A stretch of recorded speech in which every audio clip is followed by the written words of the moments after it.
Hello, my dearest friends, and welcome to Original Strange Fairy Tales and Other Stories. It is good to see you. Today I have for you the biggest project I have yet undertaken.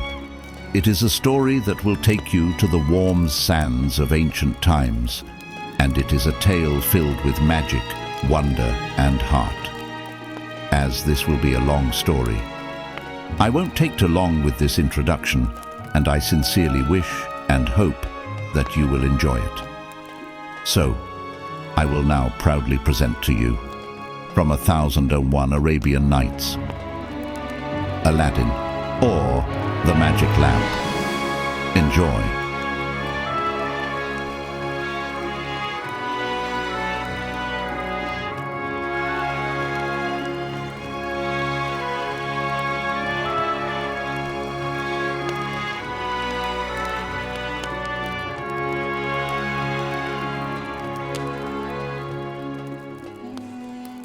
In the capital of one of the large and rich provinces of the Kingdom of China, there lived a tailor whose name was Mustafa, so poor that he could hardly, by his daily labor, maintain himself and his family, which consisted of a wife and son. His son, who was called Aladdin, had been brought up after a very careless and idle manner, and by that means had contracted many vicious habits.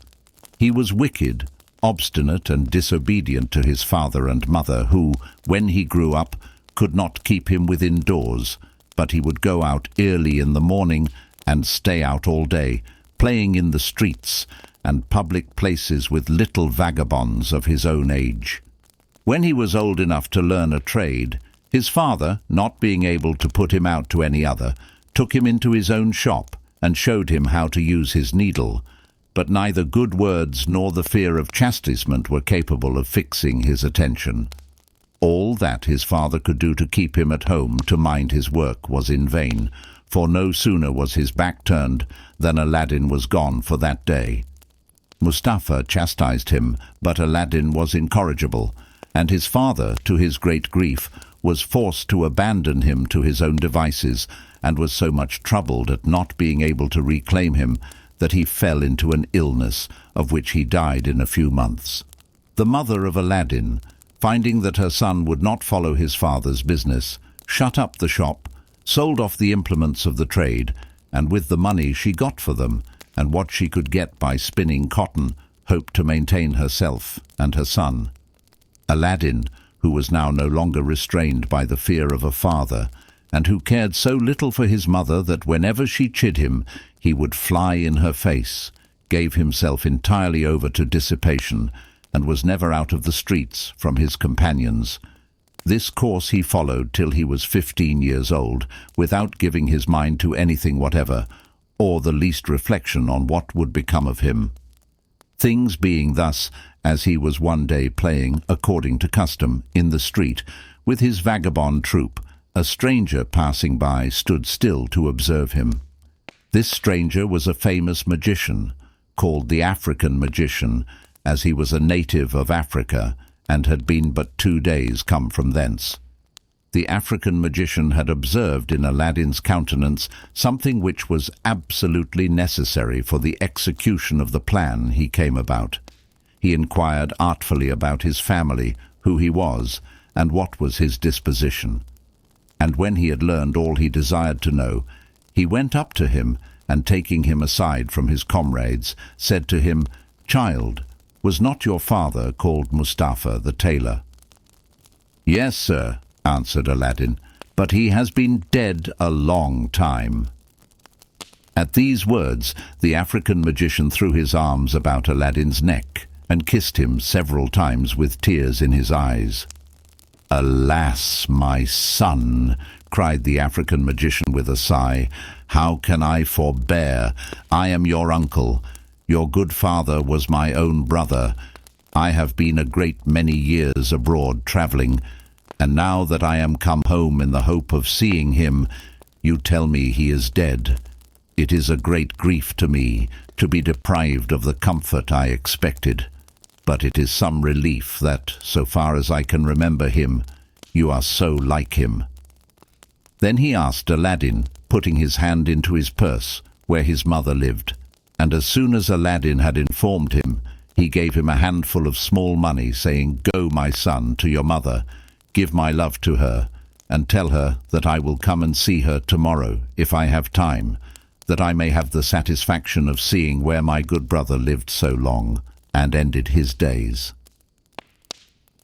As soon as the African magician left his newly adopted nephew, Aladdin ran to his mother, overjoyed at the money his uncle had given him. "Mother," said he, "have I an uncle?" "No, child," replied his mother, "you have no uncle on your father's side, or mine." "I have just now come," answered Aladdin, "from a man who says he is my uncle on my father's side, assuring me that he is his brother. He cried and kissed me when I told him my father was dead, and to show you that what I tell you is the truth," added he, pulling out the money, "see what he has given me. He charged me to give his love to you, and to tell you, if he has any time tomorrow, he will come and pay you a visit, that he may see the house my father lived and died in." "Indeed, child," replied his mother, "your father had a brother, but he has been dead a long time, and I never heard of another." The mother and son talked no more then of the African magician, but the next day Aladdin's uncle found him playing in another part of the town with other children, and embracing him as before, put 2 pieces of gold into his hand, and said to him, "Carry this, child, to your mother, and tell her that I will come and see her tonight, and bid her get us something for supper. But first, show me the house where you live." After Aladdin had showed the African magician the house, he carried the 2 pieces of gold to his mother, and when he had told her of his uncle's intention, she went out and bought provisions. She spent the whole day in preparing the supper, and at night, when it was ready, she said to Aladdin, "Perhaps your uncle knows not how to find our house. Go and see, and bring him if you meet with him." Though Aladdin had showed the magician the house, he was very ready to go. When somebody knocked at the door, which Aladdin immediately opened, and the magician came in loaded with wine and all sorts of fruit which he had brought for dessert. After the African magician had given what he brought into Aladdin's hands, he saluted his mother, and desired her to show him the place where his brother Mustapha used to sit on the sofa. And when she had so done, he presently fell down and kissed it several times, crying out with tears in his eyes, "My poor brother, how unhappy am I, not to have come soon enough to give you one last embrace." Aladdin's mother desired him to sit down in the same place, but he would not. "No," said he, "I shall take care how I do that, but give me leave to sit here over against it, that if I am deprived of seeing the master of a family so dear to me, I may at least have the pleasure of seeing the place where he used to sit." Aladdin's mother pressed him no farther, but left him at liberty to sit where he pleased. When the magician had sat down, he began to enter into conversation with Aladdin's mother. "My good sister," said he, "do not be surprised at your never having seen me all the time you were married to my brother Mustapha, of happy memory. I have been 40 years absent from this country, which is my native place, as well as my late brother's, and during that time have travelled into the Indies, Persia, Arabia, Syria, and Egypt, and have resided in the finest towns of those countries, and afterwards crossed over into Africa, where I made a longer stay. At last, as it is natural for a man, how distant soever it may be, to remember his native country, relations, and acquaintances, I was very desirous to see mine again, and to embrace my dear brother, and finding I had strength and courage enough to undertake so long a journey, I immediately made the necessary preparations, and set out.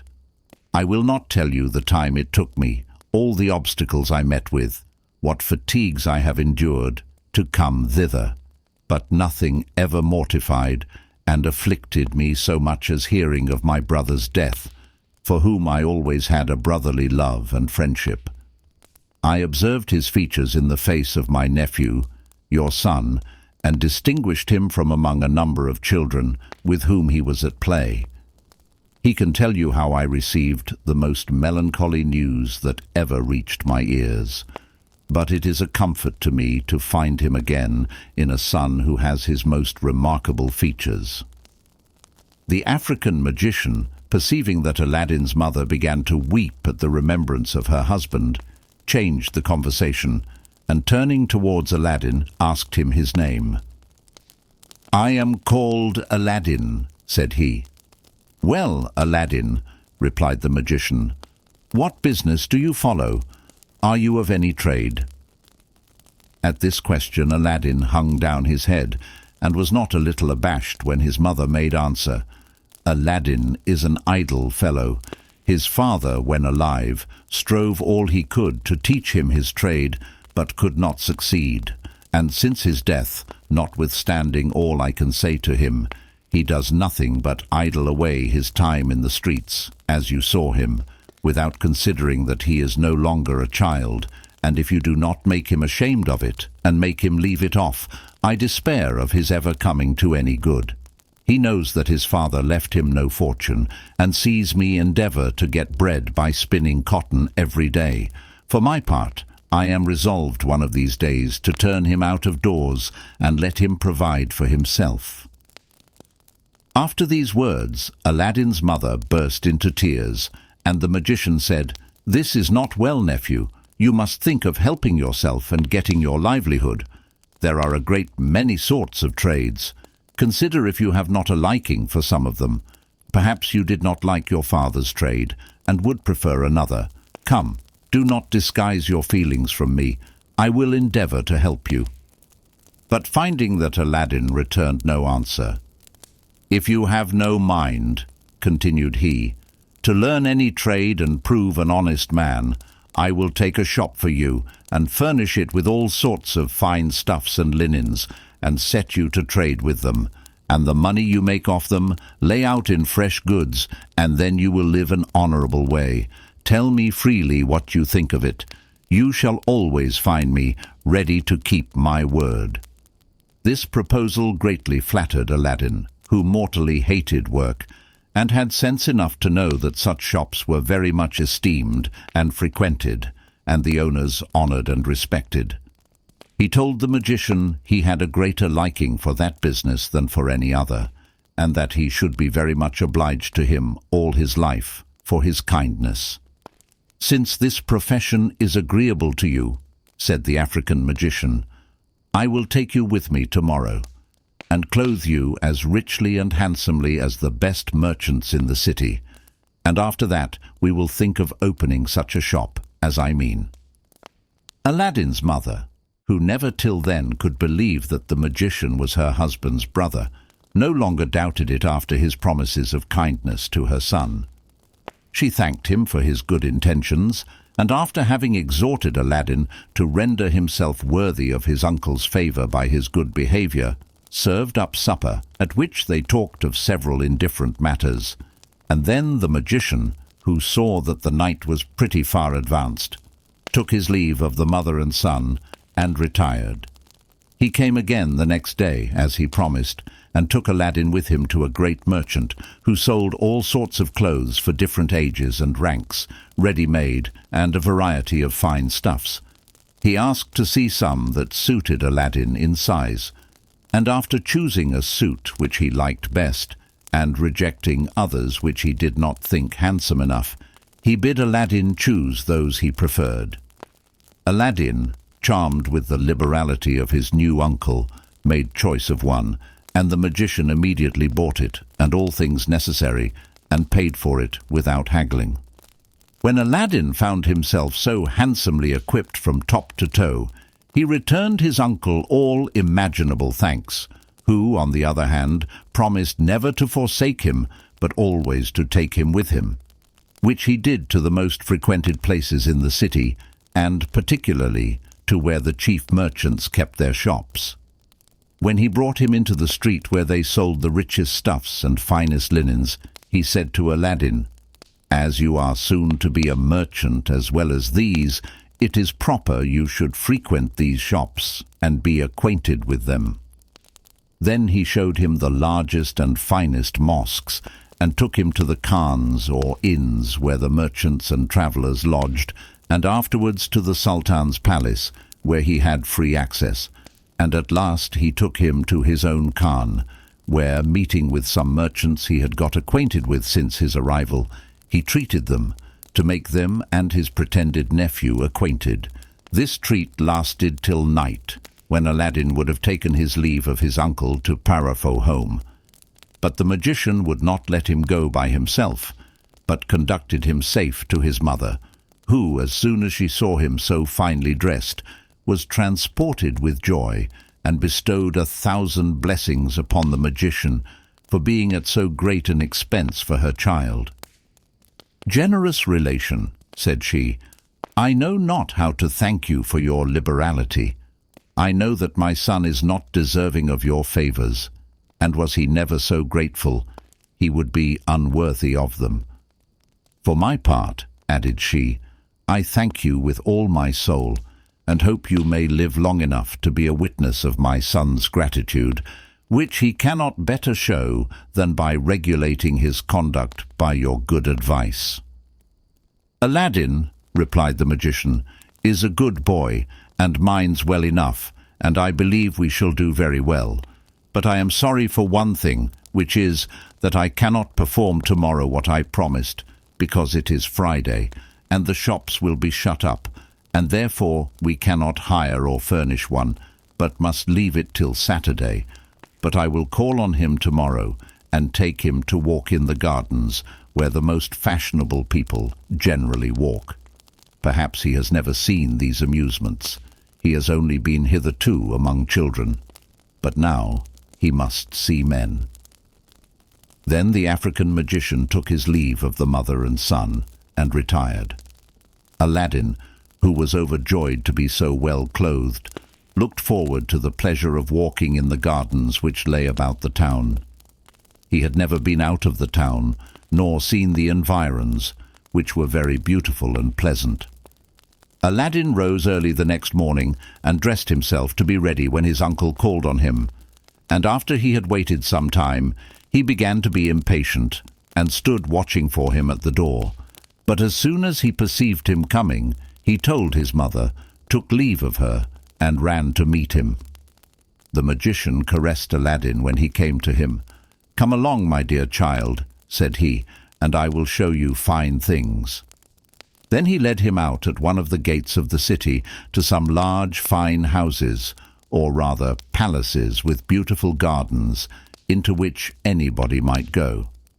At every house he came to, he asked Aladdin if he did not think it fine, and Aladdin was ready to answer, "Here is a finer house, uncle, than any we have seen yet." By this artifice, the cunning magician got Aladdin a good long way into the country. And, pretending to be tired, the better to rest Aladdin, he took the opportunity to sit down in one of the gardens by a fountain of clear water, which fell from a lion's mouth of bronze into a great basin. "Come, nephew," said he, "you must be weary as well as I. Let us rest ourselves, and we shall be better able to walk." After they had sat down, the magician pulled from his girdle a handkerchief with cakes and fruit, which he had provided on purpose, and laid them on the edge of the basin. He broke a cake in two, gave one half to Aladdin, and ate the other himself. During this short repast, he exhorted his nephew to leave off keeping company with children, and to seek that of wise and prudent men, to improve by their conversation. "For," said he, "you will soon be at man's estate, and you cannot too early begin to imitate them." When they had eaten as much as they liked, they got up and pursued their walk through the gardens, which were separated from one another only by small ditches, which marked out the limits without interrupting the communication. So great was the confidence the inhabitants reposed in each other. By this means, the African magician drew Aladdin insensibly beyond the gardens, and crossed the country till they almost came to the mountains. Aladdin, who had never been so far in his life before, began to feel much tired with so long a walk, and said to the magician, "Where are we going, uncle? We have left the gardens a great way behind us, and I see nothing but mountains. If we go much further, I do not know whether I shall be able to reach the town again." "Never fear, nephew," said the false uncle. "I will show you another garden which surpasses all we have yet seen. It is not far off. It is but a little step. And when we come there, you will say that you would have been sorry to be so near it, and not to have seen it." Aladdin was soon persuaded, and the magician, to make the way seem shorter and less fatiguing, told him a great many stories. At last they came between two mountains of moderate height and equal size, divided by a narrow valley, which was the place where the magician intended to bring Aladdin to put into execution a design that had brought him from Africa to China. "We will go no further now," said he to Aladdin. "I will show you here some very extraordinary things, such as nobody ever saw before. When you have seen them, you will thank me. But while I strike fire, do you gather up all the loose dry sticks you can see to kindle a fire with." Aladdin found there so many dried sticks that before the magician had lighted a match, he had gathered up a great heap. The magician presently set them on fire, and when they were all in a blaze, the magician threw in some incense he had about him, which raised a great cloud of smoke. This he dispersed on each side by pronouncing several magical words, which Aladdin did not understand. At the same time, the earth trembled a little, and opened just before the magician and Aladdin, and showed a stone about half a yard square, laid horizontally, with a brass ring fixed into the middle of it, to raise it up by. Aladdin was so frightened at what he saw that he would have run away, but he was to be useful to the magician, who caught hold of him, scolded him, and gave him such a box on the ear that he knocked him down, and nearly beat his teeth down his throat. Poor Aladdin got up again, trembling, and with tears in his eyes said to the magician, "What have I done, uncle, to be treated in this severe manner?" "I have my reasons for it," replied the magician. "I am your uncle, and supply the place of your father, and you ought to make no reply.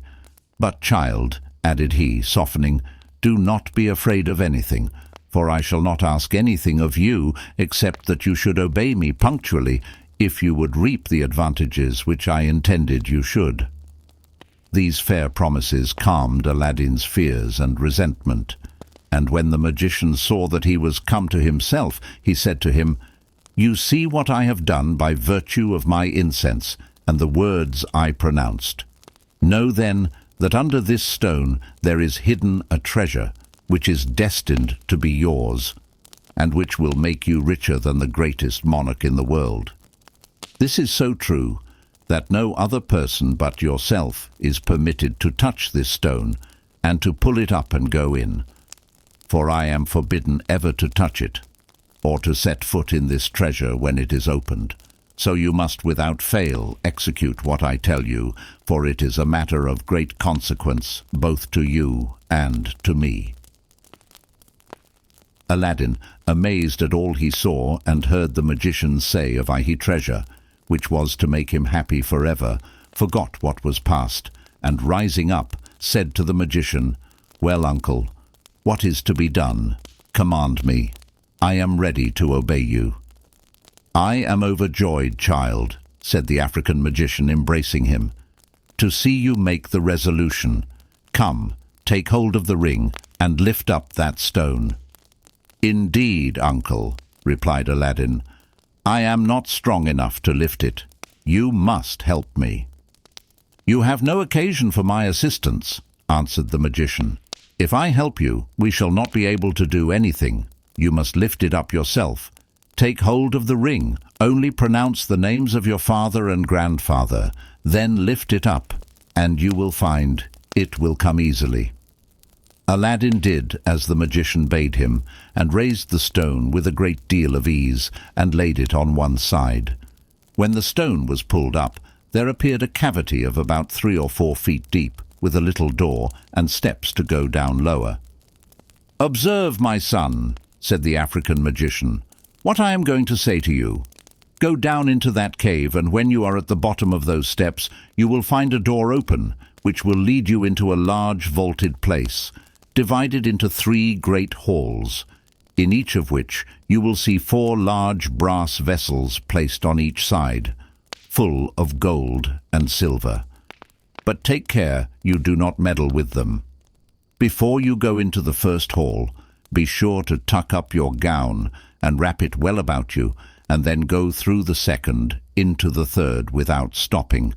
Above all, take care that you do not touch the walls so much as with your clothes, for if you do, you will die instantly. At the end of the third hall, you will find a door which leads into a garden planted with fine trees loaded with fruit.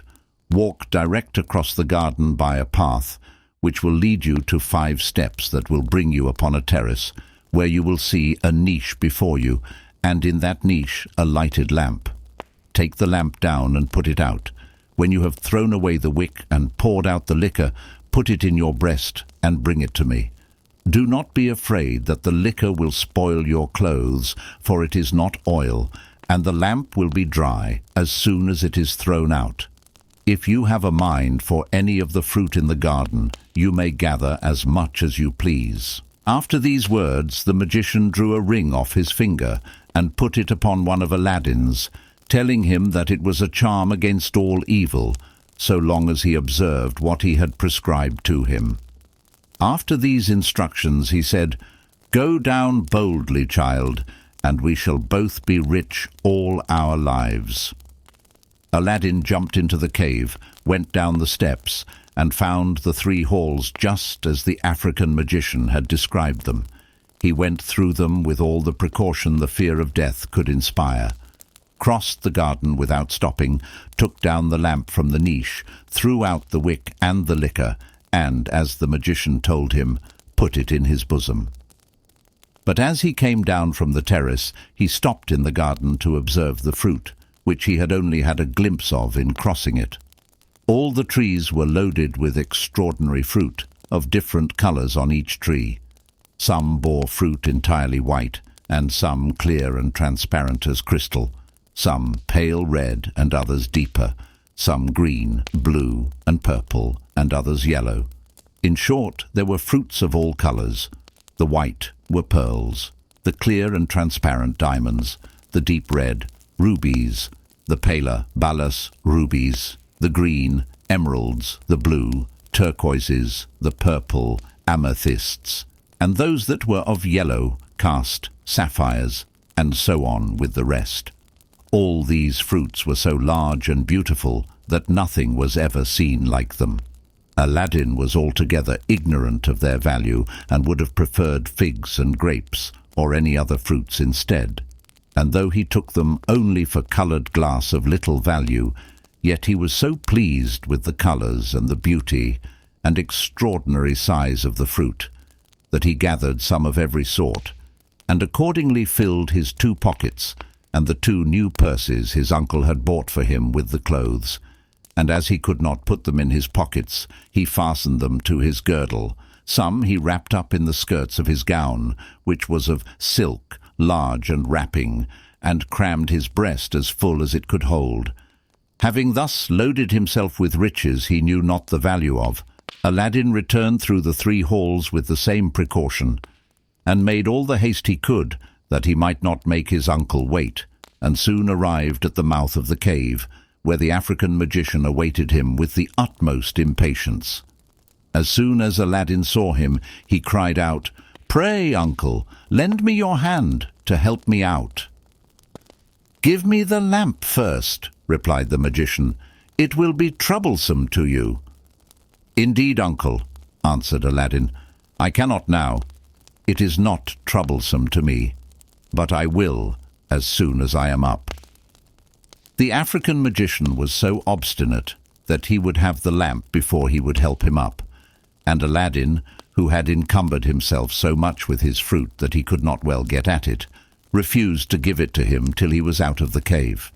The African magician, provoked at this obstinate refusal of the lad, flew into a terrible passion, and threw a little of his incense into the fire, which he had taken care to keep in, and no sooner had he pronounced 2 magical words than the stone which had closed the mouth of the cave moved into its place, with the earth over it, in the same manner as it had been at the arrival of the magician and Aladdin. This action of the African magician plainly showed him to be neither Aladdin's uncle nor Mustafa the tailor's brother, but a true African.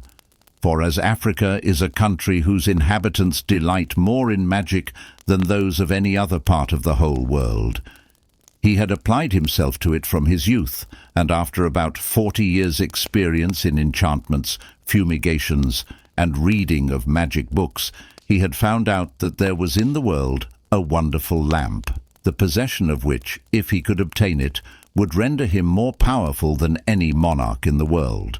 And by a recent operation he found out that this lamp lay concealed in a subterranean place in the midst of China. Fully persuaded of the truth of this discovery, he set out from the furthest part of Africa, and after a long and fatiguing journey, he came to the town nearest to this treasure. But though he had a certain knowledge of the place where the lamp was, he was not permitted to take it himself, nor to enter the subterranean place where it was, but must receive it from the hands of another person.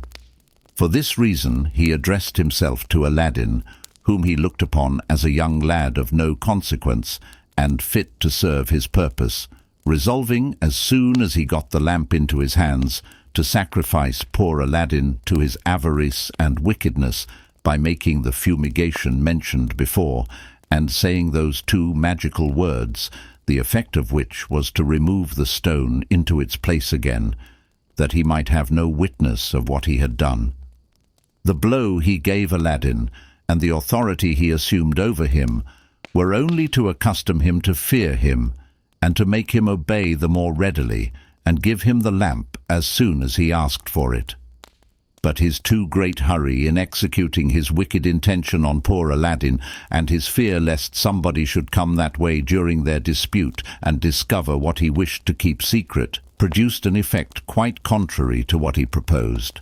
When the African magician saw that all his great hopes were frustrated forever, he started that same day for Africa, but went quite round the town, and at some distance from it, for fear lest any persons who had seen him walk out with the boy should see him come back without him, entertain suspicions, and stop him. According to all appearances, there was no prospect of Aladdin being heard of any more. But when the magician plotted his death, he had forgotten the ring he put on his finger, which preserved him, though he knew not its virtue, and it is amazing that the loss of that, together with the lamp, did not drive the magician to despair. But magicians are so much used to misfortunes that they do not lay them to heart, but still feed themselves, all their lives, with unsubstantial notions. As for Aladdin, who never suspected this bad usage from his pretended uncle, after all his caresses and what he had done for him, his surprise is more easily imagined than described. When he found himself buried alive, he cried, and called out to his uncle to tell him he was ready to give him the lamp, but all in vain, since his cries could not be heard, and he remained in this dark abode. At last, when he had quite tired himself out with crying, he went to the bottom of the steps to get into the garden where it was light. But the door, which was opened before by enchantment, was now shut by the same means. Then he redoubled his cries and tears, and sat down on the steps, without any hope of ever seeing the light again, and in a melancholy certainty of passing from the present darkness into a speedy death.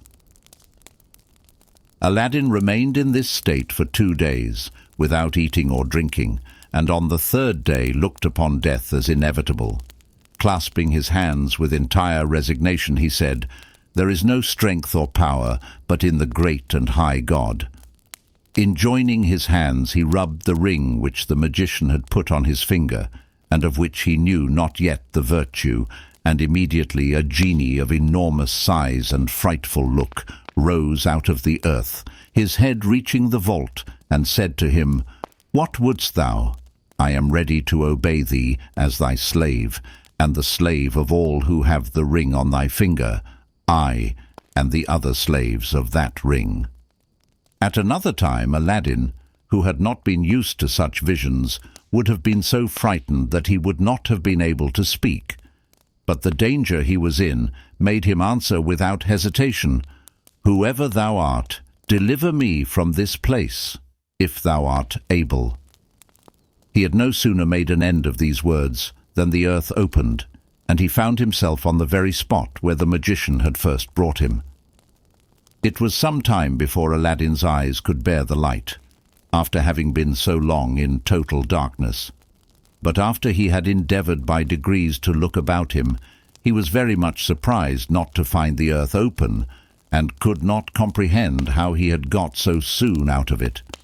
There was nothing to be seen but the place where the fire had been, by which he could nearly judge whereabouts the cave was.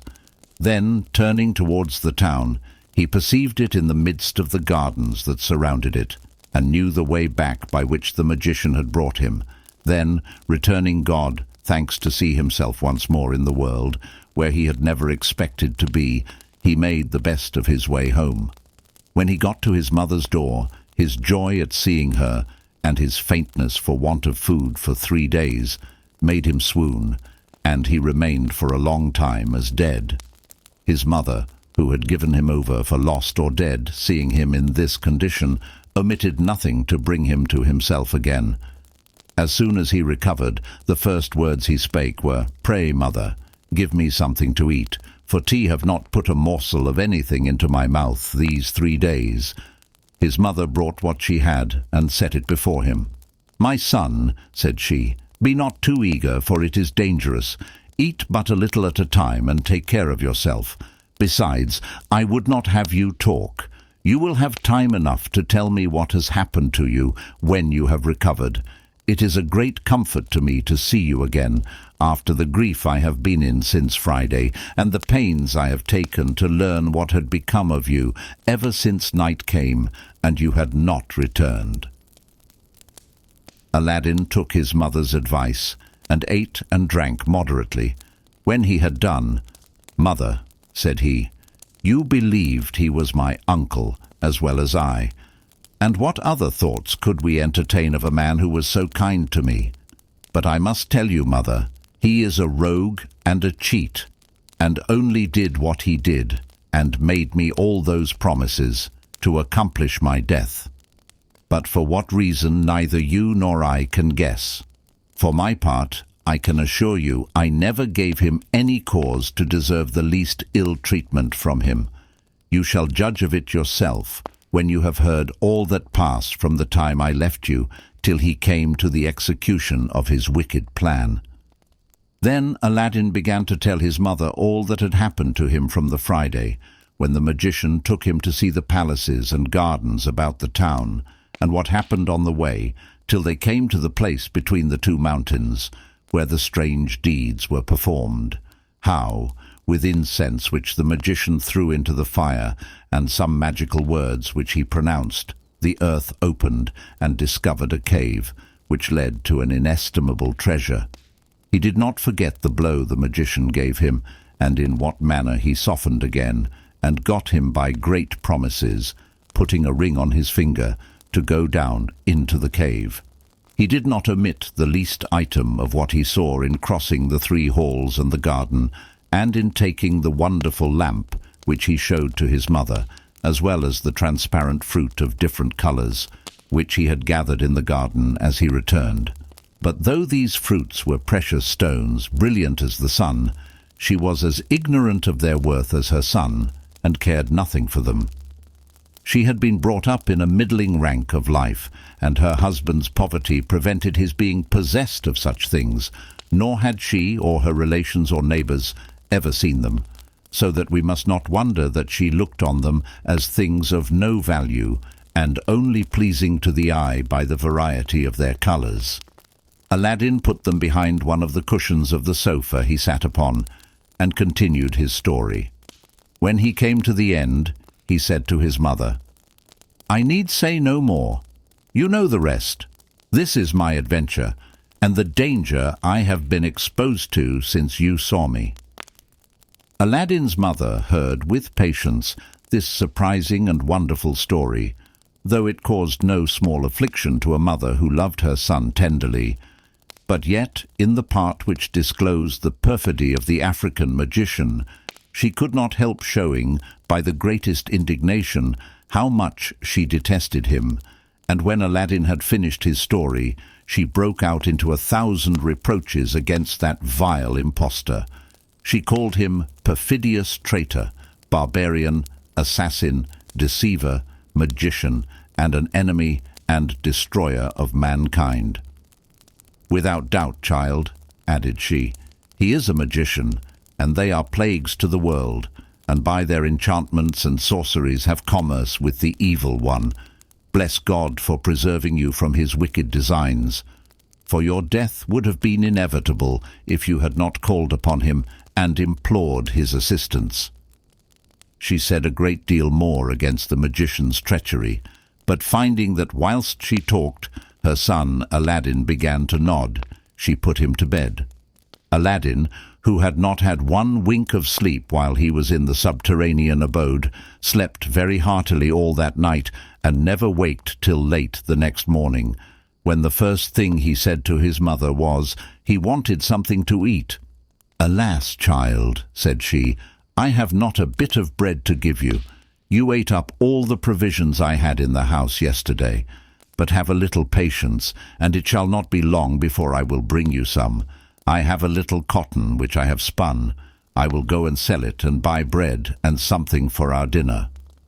"Mother," replied Aladdin, "keep your cotton for another time, and give me the lamp I brought home with me yesterday. I will go and sell that, and the money I shall get for it will serve both for breakfast and dinner, and perhaps supper too." Aladdin's mother took the lamp and said to her son, "Here it is, but it is very dirty. If it was a little cleaner, I believe it would fetch something more." She took a little fine sand and water to clean it, but no sooner had she begun to rub it than a hideous genie of gigantic size appeared before her, and said in a voice like thunder, "What wouldst thou have? I am ready to obey thee as thy slave, and the slave of all those who have that lamp in their hands, I and the other slaves of the lamp." Aladdin's mother was not able to speak at the sight of this frightful genie, but fainted away, when Aladdin, who had seen such a genie in the cavern, without losing time on reflection, snatched the lamp out of his mother's hands and said to the genie boldly, "I am hungry. Bring me something to eat." The genie disappeared immediately, and in an instant returned with a large silver basin on his head and 12 covered plates of the same metal, which contained excellent meats, 6 large white loaves on 2 other plates, 2 bottles of wine, and 2 silver cups in his hands. All these things he placed upon a table and disappeared, and all this was done before Aladdin's mother came out of her swoon.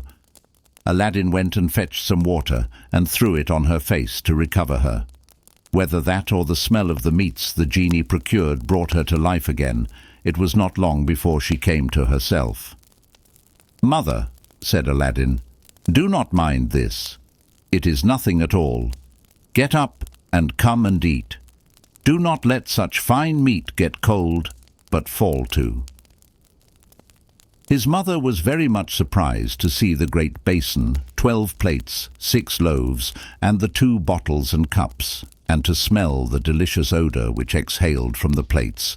"Child," said she to Aladdin, "to whom are we indebted for this great plenty?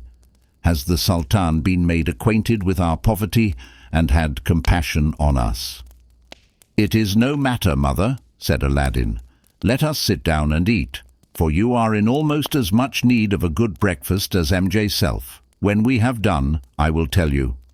Accordingly, both mother and son sat down and ate with first-rate appetites. But all the time Aladdin's mother could not forbear looking at and admiring the basin and plates, though she could not well tell whether they were silver or any other metal, so little accustomed were she and her son to see such things.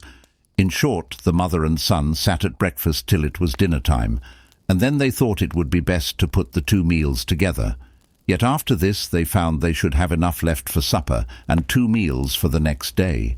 When Aladdin's mother had taken away and set by what was left, she went and sat down by her son on the sofa. "Aladdin," said she, "I expect now that you should tell me exactly what passed between the genie and you while I was in a swoon," which he at once complied with. She was in as great amazement at what her son told her as at the appearance of the genie, and said to him, "But, son, what have we to do with genies? I never in my life heard that any of my acquaintances had ever seen one. How came that vile genie to address himself to me and not to you, to whom he had appeared before in the cave?" "Mother," answered Aladdin, "the genie you saw is not the same who appeared to me, though he resembles him in size. No, they had quite a different appearance and habits. They belong to different masters. If you remember, he that I first saw called himself the slave of the ring on my finger, and this one you saw called himself the slave of the lamp you had in your hand, but you did not hear him, for I think you fainted away as soon as he began to speak." "What?" cried his mother. "Was your lamp the occasion of that cursed genie's addressing himself to me rather than to you? Ah, my son, take it out of my sight, and put it where you please. I will never touch it.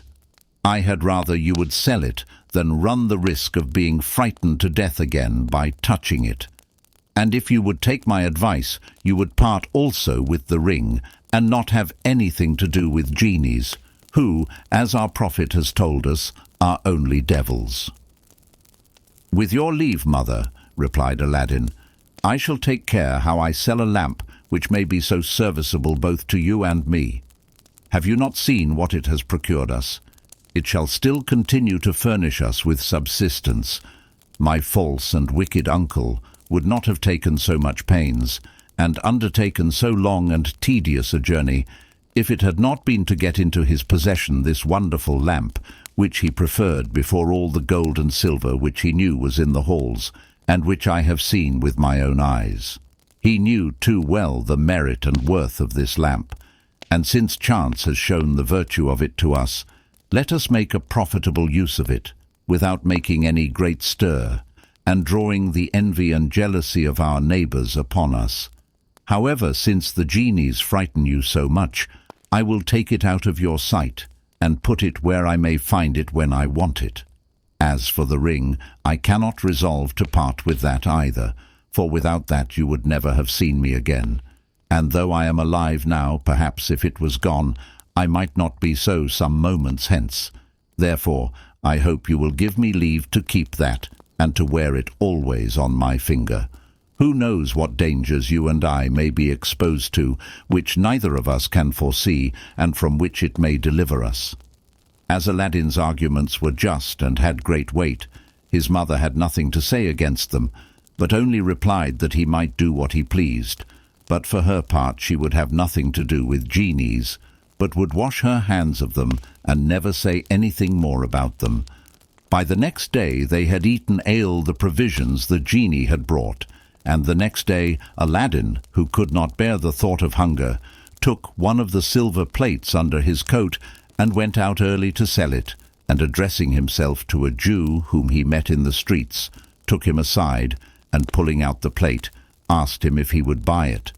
The cunning Jew took the plate and examined it, and no sooner found that it was good silver than he asked Aladdin at how much he valued it. Aladdin, who knew not the value of it, and never had been used to such traffic, told him he would trust to his judgment and honour. The Jew was somewhat taken aback at this plain dealing, and doubting whether Aladdin understood the material or the full value of what he offered him, he took a piece of gold out of his purse and gave it him, though it was but the 60th part of the worth of the plate. Aladdin took the money very eagerly, and as soon as he got it in his pocket, retired with so much haste that the Jew, not content with his exorbitant profit, was vexed he had not penetrated into Aladdin's ignorance, and was going to run after him to get some change out of the piece of gold. But Aladdin ran so fast, and had got so far, that it would have been impossible to overtake him. Before Aladdin went home to his mother, he called at a baker's, bought a loaf, changed his money, and went home, and gave the rest to his mother, who went and bought provisions enough to last them some time. After this manner they lived, till Aladdin had sold the 12 plates, one at a time, to the Jew for the same money, who, after the first time, durst not offer him less, for fear of losing so good a customer. When he had sold the last plate, he had recourse to the basin, which weighed 10 times as much as the plate, and would have carried it to his old purchaser, except that it was too large and cumbersome. Therefore he was obliged to bring him home with him to his mother's, where, after the Jew had examined the weight of the basin, he laid down 10 pieces of gold, with which Aladdin was very well satisfied. They lived on these 10 pieces in a frugal manner a good while, and Aladdin, though formerly used to an idle life, had left off playing with young lads of his own age ever since his adventure with the African magician. He spent his time in walking about and talking with people with whom he had got acquainted. Sometimes he would stop at the best merchants' shops, where people of distinction met, and listen to their talk, by which he gained some little knowledge of the world. When all the money was spent, Aladdin had recourse again to the lamp. He took it in his hand, looked for the place where his mother had rubbed it with the sand, and rubbed it also, and the genie immediately appeared and said, "What wouldst thou have? I am ready to obey thee as thy slave, and the slave of those who have that lamp in their hands, I and the other slaves of the lamp." "I am hungry," said Aladdin. "Bring me something to eat." The genie disappeared, and presently returned with a basin, and the same number of covered plates, etc., and set them down on a table, and vanished again. Aladdin's mother, knowing what her son was going to do, went out at that time about some business, on purpose to avoid being in the way when the genie came, and when she returned, which was not long afterwards, and found the table and sideboard so furnished a second time, she was almost as much surprised as before at the prodigious effect of the lamp. However, she sat down with her son, and when they had eaten as much as they wanted, she set enough by to last them 2 or 3 days. As soon as Aladdin found that their provisions and money were spent, he took one of these plates, and went to look for the Jew again. But as he passed by the shop of a goldsmith, who had the character of a very fair and honest man, the goldsmith called to him, and said, "My lad, I have often observed you go by, loaded as you are at present, and talk with a certain Jew, and then come back again empty-handed. I imagine that you carry something to sell to him, but perhaps you do not know what a rogue he is. He is the greatest rogue among all the Jews, and is so well known that nobody will have anything to do with him. What I tell you is for your own good. If you will show me what you now carry, and if it is to be sold, I will give you the full value of it, or I will direct you to other merchants who will not cheat you." The hope of getting more money for his plate induced Aladdin to pull it from under his coat and show it to the goldsmith. The old man, who at first sight saw that it was made of the finest silver, asked him if he had sold any such as that to the Jew, and Aladdin told him plainly that he had sold him 12 such for a piece of gold each. "What a villain!" cried the goldsmith. "But," added he, "my son, what is past cannot be recalled. By showing you the value of this plate, which is of the finest silver we use in our shops, I will let you see how much the Jew has cheated you." The goldsmith took a pair of scales, weighed the plate, and after he had told Aladdin how much an ounce of fine silver was worth, he showed him that his plate was worth by weight 60 pieces of gold, which he paid him down immediately. "If you dispute my honesty," said he, "you may go to any other of our trade, and if he gives you any more, I will forfeit twice as much. Aladdin thanked him for his good advice, so greatly to his advantage, and never after went to any other person, but sold him all his plates and the basin, and had as much for them as the weight came to. Though Aladdin and his mother had an inexhaustible treasure of money in their lamp, and might have had whatever they had a mind to, yet they lived with the same frugality as before, except that Aladdin went more neat. As for his mother, she wore no clothes but what she earned by spinning cotton. Hence the money for which Aladdin had sold the plates and basin was sufficient to maintain them some time. They went on for many years by the help of the produce that Aladdin from time to time made of his lamp. During this time, Aladdin frequented the shops of the principal merchants, where they sold cloth of gold and silver, and linens, silk stuffs and jewelry, and oftentimes joining in their conversation, acquired a complete knowledge of the world and assumed its manners. From his acquaintance with the jewellers, he came to know that the fine fruit which he had gathered when he took the lamp was not coloured glass, but stones of extraordinary value. For as he had seen all sorts of jewels bought and sold in the shops, but none so beautiful or so large as his, he found that instead of coloured glass, he possessed an inestimable treasure, but he had the prudence not to say anything of it to anyone. One day, as Aladdin was walking about the town, he chanced to see the Princess Badroulbadour, the Sultan's daughter, attended by a great crowd of ladies, slaves and attendants, just at a moment when she unveiled her face. Aladdin had never seen any woman unveiled except his mother, and the princess was so beautiful that he was filled with amazement and could think of nothing else for several days and nights. At last, his mother inquired why he was so silent and absent-minded. "Mother," said Aladdin, "I cannot live without the beautiful and amiable Princess Badroulbadour, and I am firmly resolved to ask her in marriage from her father."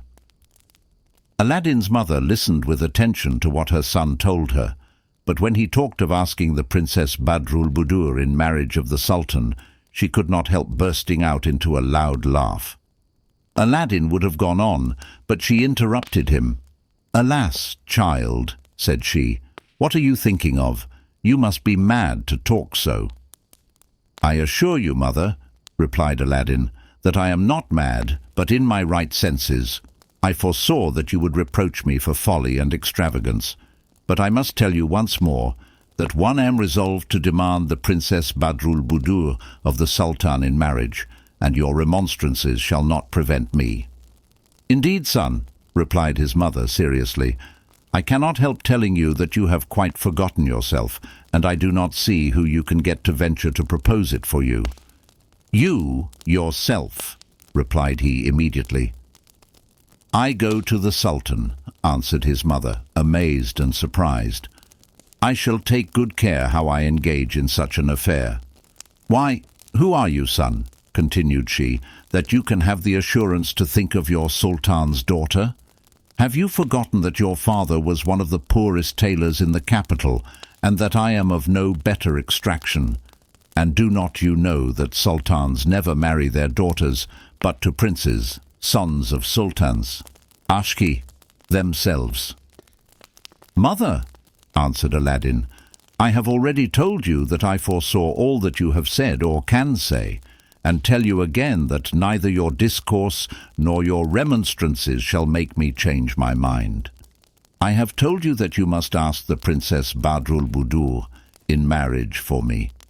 It is a favour I request with all the respect I owe you, and I beg of you not to refuse me, unless you would rather see me in my grave than by so doing give me new life." The good old woman was very much embarrassed when she found Aladdin so obstinately persisting in so foolish a design. "My son," said she again, "I am your mother, and there is nothing reasonable that I would not readily do for you.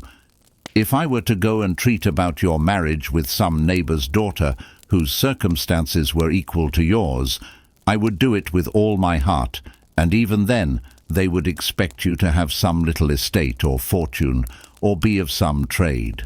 When such poor folks as we are marry, the first thing they ought to think of is how to live. But without reflecting on your lowly birth and the little merit and fortune you have to recommend you, you aim at the highest. You demand in marriage the daughter of your sovereign, who with one single word can crush you to pieces. How could so extraordinary a thought come into your head as that I should go to the sultan and make a proposal to him to give his daughter in marriage to you? Suppose I had, not to say the boldness, but the impudence to present myself before the sultan and make so extravagant a request, to whom should I address myself to be introduced to his majesty? Do you not think the first person I should speak to would take me for a mad woman and chastise me as I should deserve? Of course, I know there is no difficulty to those who go to ask justice, which he distributes equally among his subjects. I know too that to those who ask some favour, he grants it with pleasure when he sees that it is deserved and the persons are worthy of it. But is that your case? And do you think you have deserved the favour you would have me ask for you? Are you worthy of it?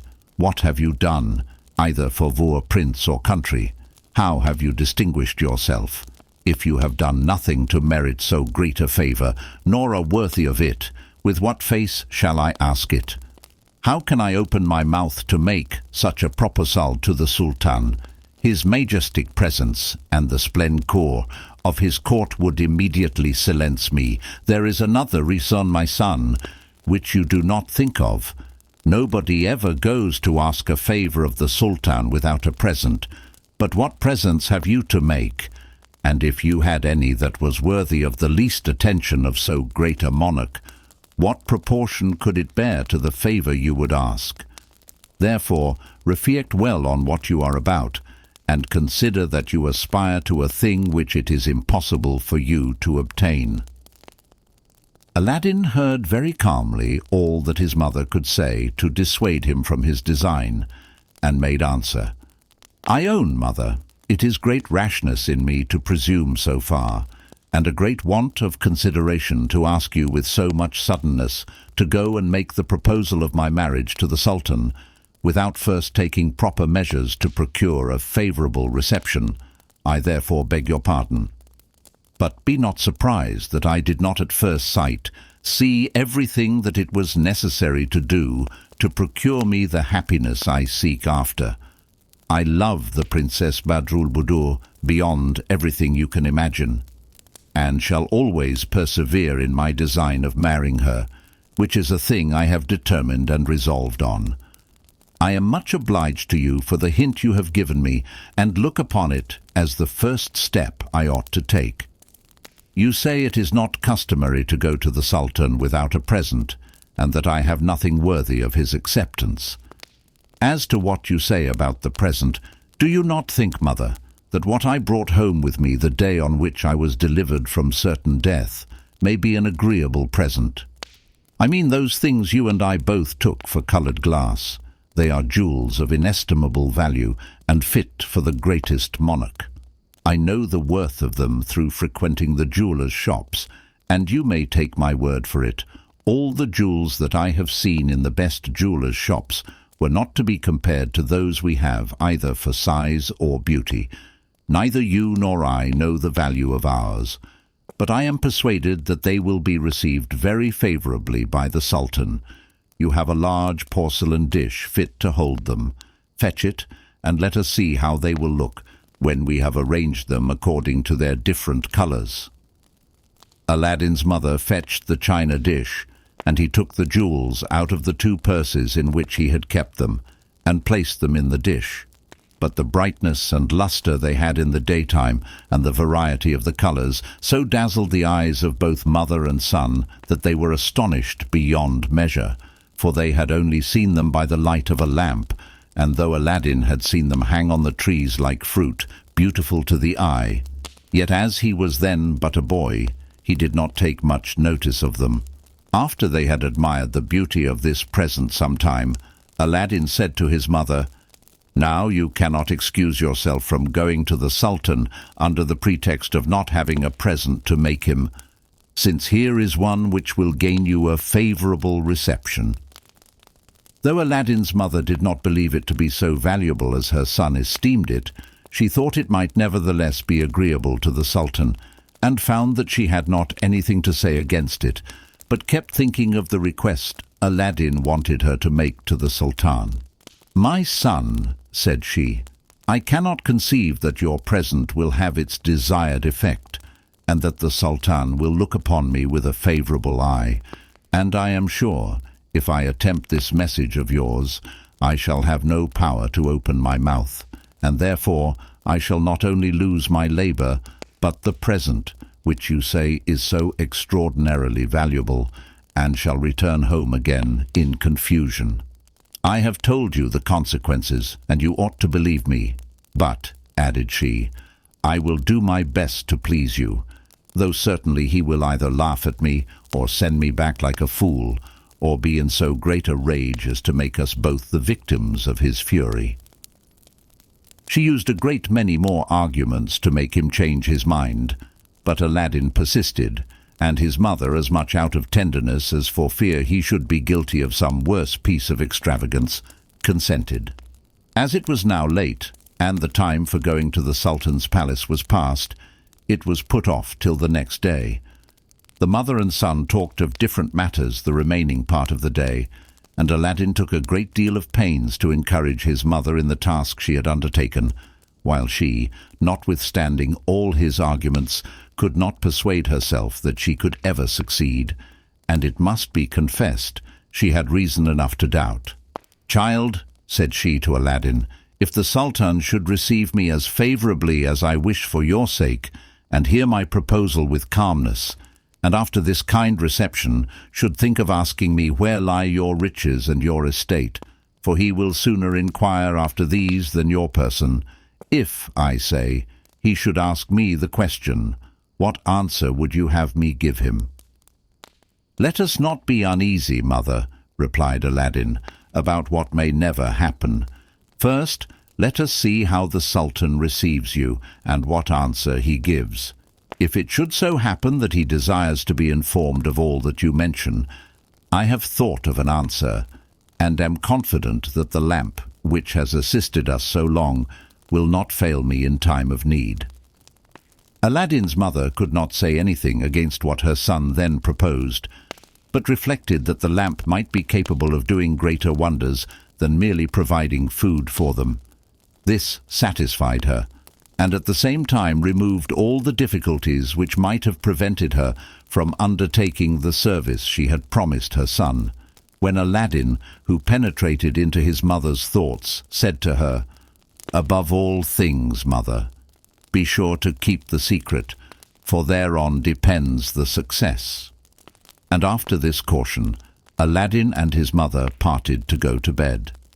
Aladdin rose at daybreak, and went and awakened his mother, begging her to get dressed to go to the Sultan's palace, and to get in first, as the Grand Vizier, the other viziers, and all the great officers of state went in to take their seats in the divan, where the Sultan always presided in person. Aladdin's mother did all that her son desired. She took the china dish, in which they had put the jewels the days before, tied up in 2 napkins, one finer than the other, and set out for the Sultan's palace, to the great satisfaction of Aladdin. When she came to the gates, the Grand Vizier and the other viziers and most distinguished lords of the court were just gone in, and, notwithstanding the crowd of people who had business there, which was extraordinarily great, she got into the divan, which was a large spacious hall. She placed herself just before the Sultan, the Grand Vizier, and the great lords, who sat in that council on his right and left hand. Several cases were called, according to their order, and pleaded and adjudged, until the time the divan generally broke up, when the Sultan, rising, dismissed the council, and returned to his apartment, attended by the Grand Vizier. The other viziers and ministers of state returned, as also did all those whose business called them thither.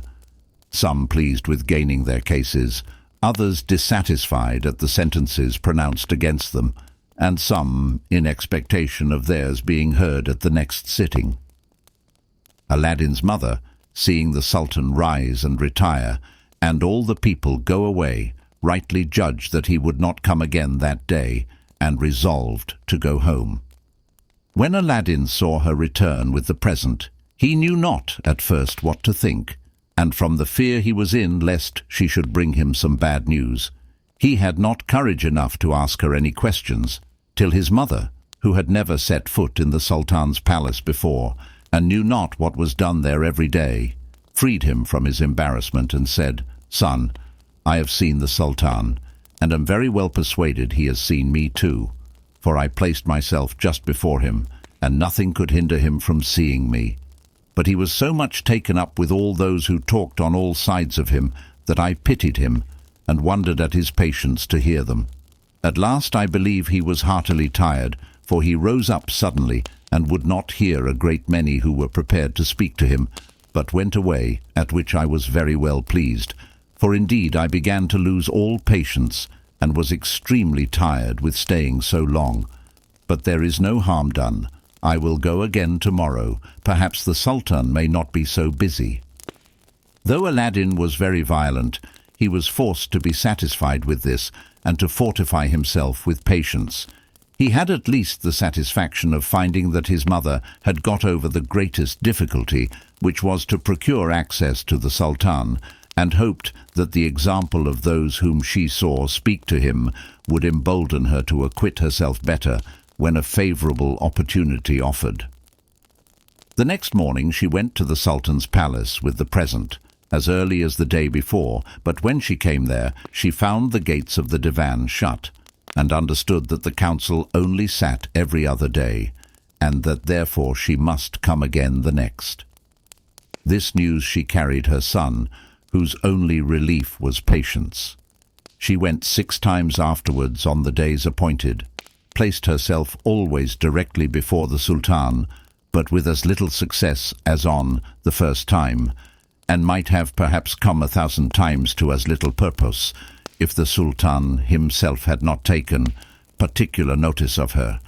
At last, after the council had broken up, and when the Sultan returned to his own apartment, he said to his Grand Vizier, "I have for some time observed a certain woman, who comes constantly every day that I go into council, and has something wrapped up in a napkin. She always stands up from the beginning to the breaking up of the council, and places herself just before me. Do you know what she wants?" "Sir," replied the Grand Vizier, who knew no more than the Sultan, but did not like to seem uninformed, "perhaps this woman has come to complain to your Majesty that somebody has sold her some bad flour, or some such trifling matter." The Sultan was not satisfied with this answer, but replied, "If this woman comes again next council day, do not fail to call her, that I may hear what she has to say."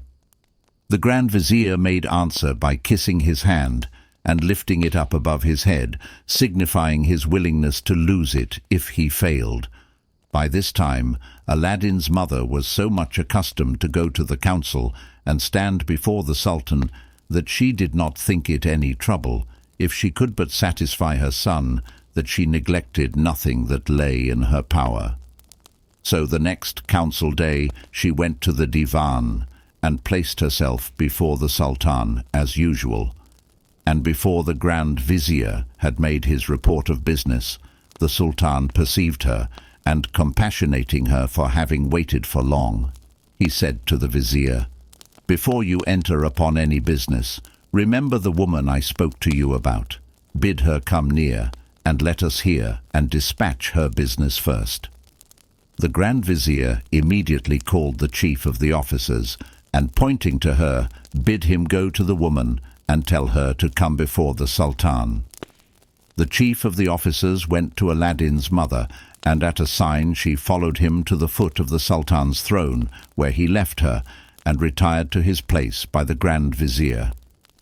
Aladdin's mother, following the example of a great many others whom she saw salute the Sultan, bowed her head down to the carpet, which covered the steps of the throne, and remained in that posture till the Sultan bade her rise, which she had no sooner done than the Sultan said to her, "Good woman, I have observed you a long time. What business brings you here?" At these words Aladdin's mother prostrated herself a second time, and when she got up again said, "Monarch of monarchs, before I tell your majesty the extraordinary and almost incredible business which brings me before your high throne, I beg of you to pardon the boldness, or rather impudence, of the demand I'm going to make, which is so uncommon that I tremble and am ashamed to propose it to my sultan." In order to give her the more freedom to explain herself, the sultan ordered everybody to go out of the divan but the Grand Vizier, and then told her she might speak without restraint. Aladdin's mother, notwithstanding this favour of the Sultan's to save her the trouble and confusion of speaking before so many people, was not a little apprehensive. Therefore she said, "I beg your majesty, if you should think my demand the least injurious or offensive, to assure me first of your pardon and forgiveness." "Well," replied the Sultan, "I will forgive you, be it what it will, and no hurt shall come to you. Speak boldly."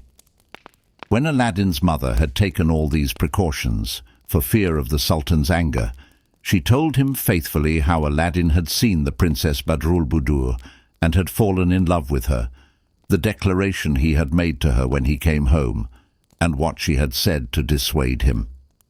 "But," continued she, "my son, instead of taking my advice and reflecting on his boldness, was so obstinate as to threaten me with some desperate act if I refused to come and ask the princess in marriage of your majesty, and it was not till after doing violence to my feelings that I was forced to come, for which I beg your majesty once more to pardon not only me, but Aladdin my son for entertaining such a rash thought."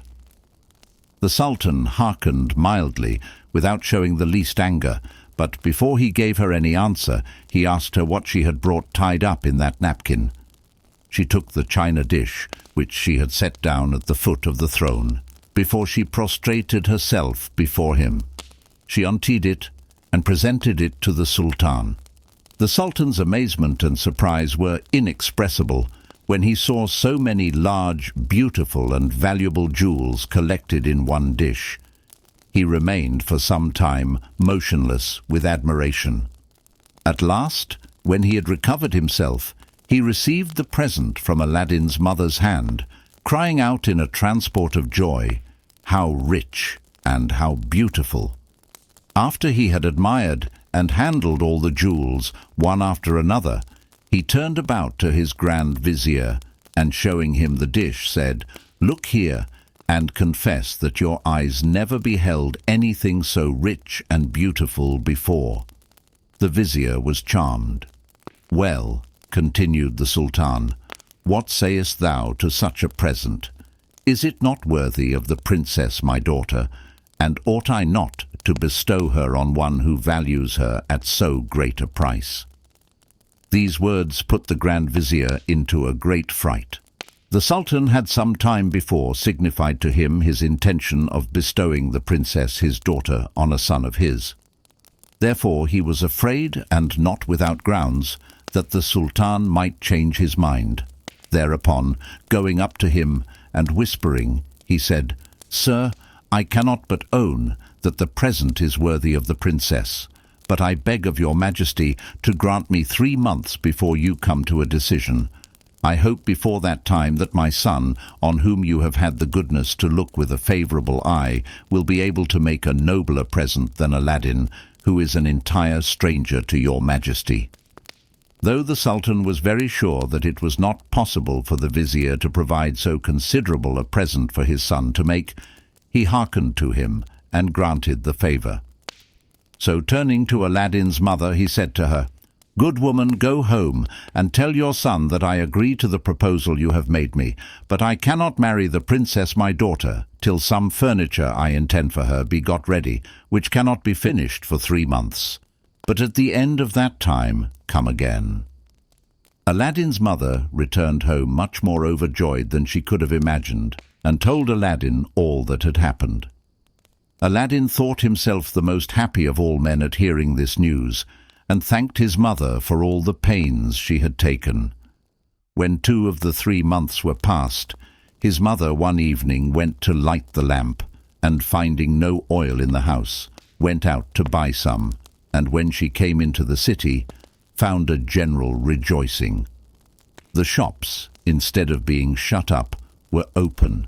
The streets were crowded with officers in robes of ceremony, mounted on horses richly caparisoned, each attended by a great many footmen. Aladdin's mother asked the oil merchant what was the meaning of all these doings. "Whence come you, good woman," said he, "that you don't know that the Grand Vizier's son is to marry the Princess Badroulbadour, the Sultan's daughter, tonight? These officers that you see are to assist at the procession to the palace, where the ceremony is to be solemnized." This was news enough for Aladdin's mother. She ran till she was quite out of breath home to her son, who little suspected any such thing. "Child," cried she, "you are undone. You depend upon the Sultan's fine promises, but they will come to nothing." Aladdin was terribly alarmed at these words. "Mother," replied he, "how do you know the Sultan has been guilty of breaking his promise?" "This night," answered his mother, "the Grand Vizier's son is to marry the Princess Badroulbadour." She then related how she had heard it, so that he had no reason to doubt the truth of what she said. At this Aladdin was thunderstruck. Any other man would have sunk under the shock, but soon he bethought himself of the lamp, which had till then been so useful to him, and without venting his rage in empty words against the Sultan, the Vizier, or his son, he only said, "Perhaps, mother, the Vizier's son may not be so happy tonight as he thinks while I go into my room. Do you go and get supper ready." She accordingly went about it, and guessed that her son was going to make use of the lamp to prevent the marriage if possible. When Aladdin had got into his room, he took the lamp and rubbed it in the same place as before, and immediately the genie appeared and said to him, "What wouldst thou have? I am ready to obey thee as thy slave, and the slave of all those who have that lamp in their hands, I and the other slaves of the lamp." "Hear me," said Aladdin.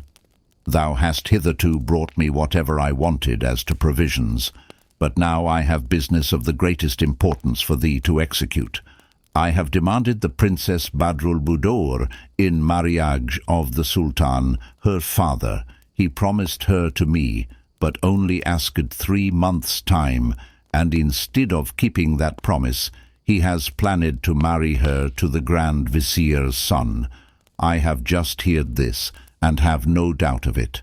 What I ask of you is that you bring them both hither to me."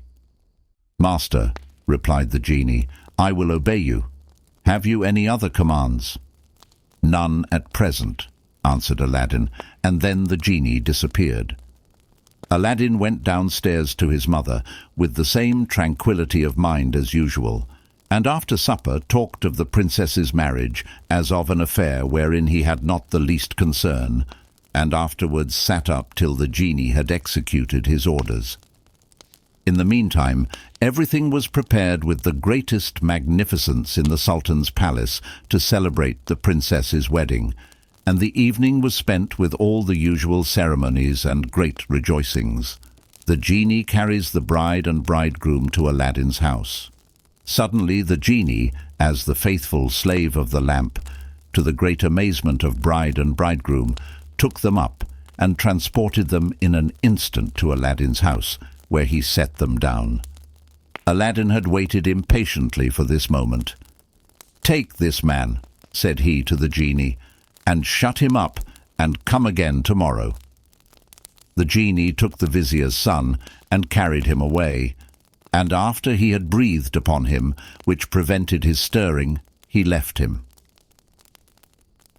Great as was Aladdin's love for the Princess Badroulbadour, he did not talk much to her, but only said, "Fear nothing, adorable princess. You are in safety. If I have been forced to come to this extremity, It is not with any intention of affronting you, but to prevent an unjust rival's marrying you, contrary to the sultan your father's promise to me." The princess, who knew nothing of these particulars, gave very little attention to what Aladdin said. The fright and amazement of so surprising and unexpected an adventure had put her into such a condition that he could not get one word from her. Next morning the genie came at the hour appointed and said to him, "I am here, master. What are your commands?" "Go," said Aladdin, "fetch the vizier's son out of the place where you left him, and then take them back to the sultan's palace." The genie presently returned with the vizier's son, and in an instant they were transported into the palace. But we must observe that all this time the genie never appeared to either the princess or the Grand Vizier's son. His hideous form would have made them die with fear. Neither did they hear anything of the discourse between Aladdin and him. They only perceived the motion and their transportation from one place to another, which we may well imagine was enough to frighten them.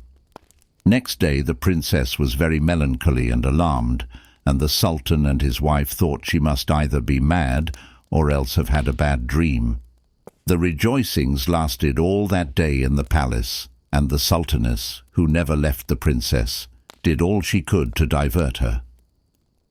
But the princess continued so gloomy and ill-tempered that the sultan, provoked with his daughter, said to her in a rage, with his sabre in his hand, "Daughter, tell me what is the matter, or I will cut off your head immediately."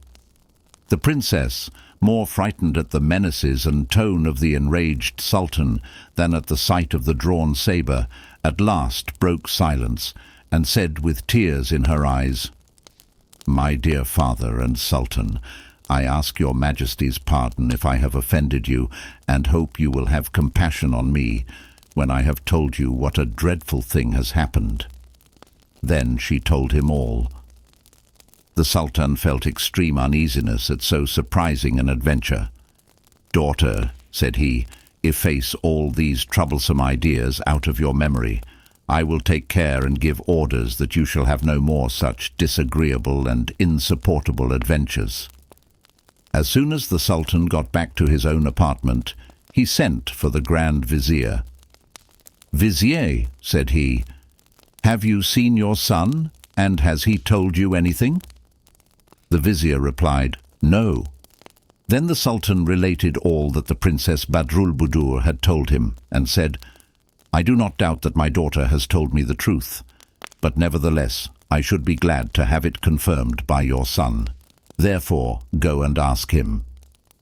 The Grand Vizier went immediately to his son, and communicated what the sultan had told him, and enjoined him to conceal nothing, but to tell him the whole truth. "I will disguise nothing from you, father," replied the son, "for indeed all that the princess says is true. All this ill usage does not in the least lessen the respect and gratitude I entertain for the princess, and of which she is so deserving. But I must confess that notwithstanding all the honour and splendour that attends my marrying my sovereign's daughter, I would much rather die than marry her, if I must undergo again what I have already endured. I do not doubt but that the princess entertains the same sentiments, and that she will readily agree to part, which is so necessary both for her repose and mine. Therefore, father, I beg you to get the sultan's consent that our marriage may be broken off." Notwithstanding the Grand Vizier's ambition to have his son allied to the sultan, the firm resolution which he saw he had formed to be separated from the princess made him go and give the sultan an account of what he had told him, assuring him that all was but too true, and begging him to give his son leave to retire from the palace, alleging for an excuse that it was not just that the princess should be a moment longer exposed to so terrible a persecution upon his son's account. The Grand Vizier found no great difficulty in obtaining what he asked. From that instant the sultan, who had determined upon it already, gave orders to put a stop to all rejoicings in the palace and town, and sent post-haste to all parts of his dominions to countermand his first orders, and in a short time all rejoicings ceased. This sudden and unexpected change gave rise in both the city and kingdom to various speculations and inquiries, but no other account could be given of it, except that both the vizier and his son went out of the palace very much dejected. Nobody but Aladdin knew the secret. He rejoiced over the happy success procured for him by his lamp. But neither the Sultan nor the Grand Vizier, who had forgotten Aladdin and his request, had the least thought that he had any hand in the enchantment which caused the marriage to be broken off. Nevertheless, Aladdin waited till the 3 months were completed, which the Sultan had appointed for the marriage between the Princess Badroulbadour and himself, but the next day sent his mother to the palace to remind the Sultan of his promise. Aladdin's mother went to the palace, as her son had bidden her, and stood before the divan in the same place as before. The Sultan no sooner cast his eyes upon her than he knew her again, and remembered her business, and how long he had put her off. Therefore, when the Grand Vizier was beginning to make his report, the Sultan interrupted him and said, "Vizier, I see the good woman who made me the present some months ago. Forbear your report till I have heard what she has to say." The Vizier presently perceived Aladdin's mother, and sent the chief of the officers for her. Aladdin's mother came to the foot of the throne and prostrated herself as usual, and when she rose up again, the Sultan asked her what she wanted. "Sir," said she, "I come to represent to your Majesty in the name of my son Aladdin that the 3 months at the end of which you ordered me to come again are expired, and to beg you to remember your promise."